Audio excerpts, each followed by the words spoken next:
আজকের পর্বে আপনাদেরকে করে দেখাবো দই রুই রান্না। দই দিয়ে রুই মাছটা রান্না করে দেখাবো, যেটা বাবুর্চিরা বিয়ে বাড়িতে রান্না করে থাকে। দেখবেন একদম বাবুর্চিদের থেকে কোনো অংশে কম হবে না। এভাবে করে যদি আপনারা রুই মাছটা রান্না করেন, একবার যদি কাউকে বানিয়ে খাওয়ান, বারবার রিকোয়েস্ট করবে আপনাকে এভাবে বানিয়ে খাওয়ানোর জন্য। আশা করি আজকের এই রেসিপিটা আপনাদের কাছে ভালো লাগবে। যারা মাছ খেতে পছন্দ না করে তারাও চেটেপুটে খাবে এভাবে যদি দই রুই রান্না করেন। চলে গেলাম পুরো রান্না করার জন্য। এখানে আমি 2টা বড় সাইজের পেঁয়াজ টুকরো করে কেটে নিয়েছি। পেঁয়াজটা দিয়ে দিলাম আমি ব্লেন্ডারের ঝাড়ে। দিয়ে দিব 5-6টার মতো কাঁচামরিচ, আপনারা যেরকম ঝাল খাবেন সেই পরিমাণে দেবেন। আর এখানে দিয়ে দিব আমি কাঠবাদাম, 10টার মতো কাঠবাদাম নিয়েছি। কাঠবাদামটা দিয়ে দিব। দিয়ে এখন আমি সামান্য একটু পানি দিয়ে এটাকে খুব ভালোভাবে ব্লেন্ডারে ব্লেন্ড করে নেব। দই রুই বানানোর জন্য এখানে আমি রুই মাছ নিয়েছি, আর রুই মাছটা বেশ বড় ছিল। তো এখানে আমি 8 পিস মাছ নিয়েছি, দেখতে পাচ্ছেন।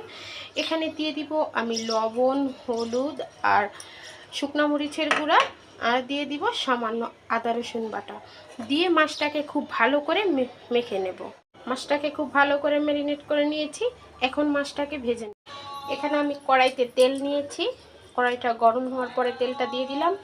এখন আমি এখানে মাছগুলো দিয়ে দেব।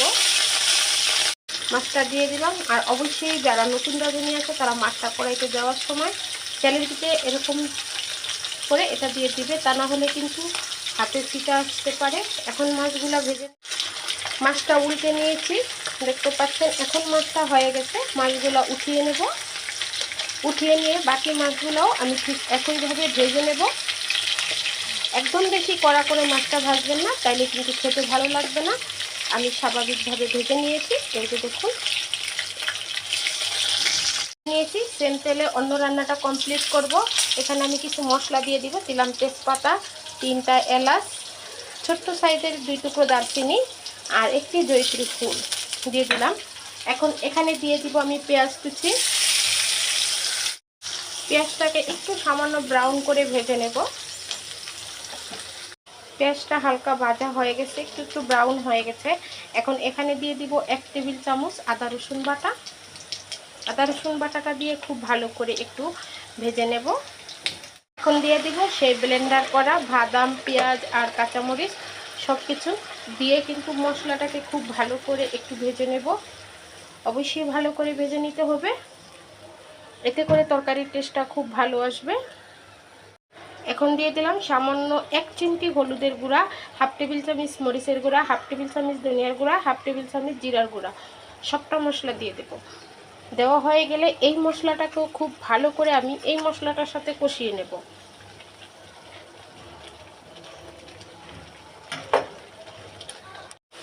মশলার তেলটা ভেসে উঠেছে।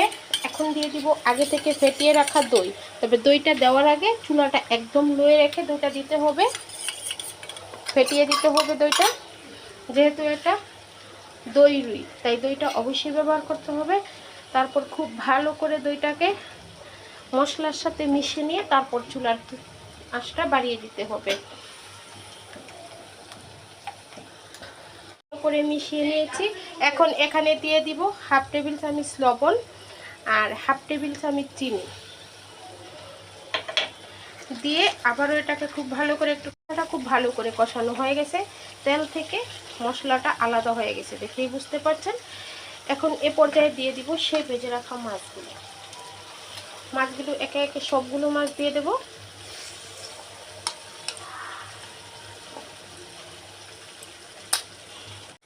এখন সবটা মাছ দিয়ে দিয়েছি। দেওয়া হয়ে গেলে এখানে বেশি পানি দেব না, আমি অল্প একটু পানি দিব। প্রায় 1/2 কাপের মতো একটু পানি দিব। জাস্ট এই যে 1/2 কাপের মতো পানি দিয়ে দিলাম। পানি দিয়ে এখন মাছটাকে মিডিয়াম আঁচে রেখে রান্না করব 5 মিনিট। ঢাকা দিয়ে ঢেকে দেব।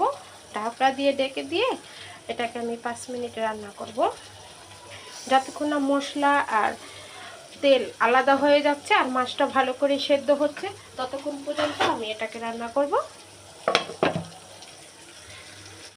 এ পর্যায়ে ঢাকনাটা খুলেছি, দেখুন একদম আমার মাছটা রান্না হয়ে গেছে। এ পর্যায়ে আমি অ্যাড করে দেব সামান্য গরম মশলার গুঁড়া। এখানে আমি সামান্য 1 চিমটি গরম মশলার গুঁড়া দিয়ে দিলাম। দেখেছে 1 টেবিল চামচের 4 ভাগের 1 ভাগ গরম মশলার গুঁড়া দিয়ে একটু নেড়ে চেড়ে নেব। এ পর্যায়ে কিন্তু আমার রান্নাটা কমপ্লিট হয়ে গেছে। আপনারা চাইলে ধনিয়া পাতা দিতে পারেন, তবে আমি ধনিয়া পাতাটা এখানে অ্যাড করব না।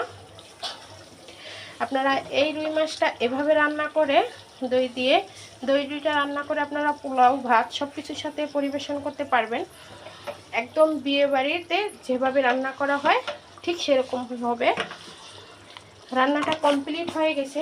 যদি নামানোর আগে উপর থেকে দিয়ে দেন সামান্য একটু পেঁয়াজের বেরেস্তা, এটা মিষ্টি মিষ্টি খেতে দাঁতের নিচে পড়লে কিন্তু খেতে একদম ভালো হবে আর সুন্দর একটা ফ্লেভারও চলে আসবে।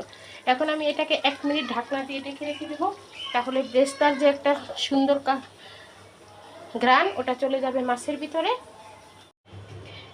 এ পর্যায়ে রান্নাটা কমপ্লিট হয়ে গেছে। দেখুন মশলাটা একদম তেল ছেড়ে দিয়েছে আর দেখতে কতটা লোভনীয় লাগছে, তাই না? তাহলে দেখেই বুঝতে পারছেন খুব সহজ রেসিপিতে আমি আপনাদেরকে করে দেখালাম দই রুই। আশা করি রেসিপিটা আপনাদের কাছে ভালো লেগেছে। ভালো লাগলে লাইক, কমেন্ট এবং বেশি বেশি করে শেয়ার করবেন। আজকে এই পর্যন্তই। আল্লাহ হাফেজ।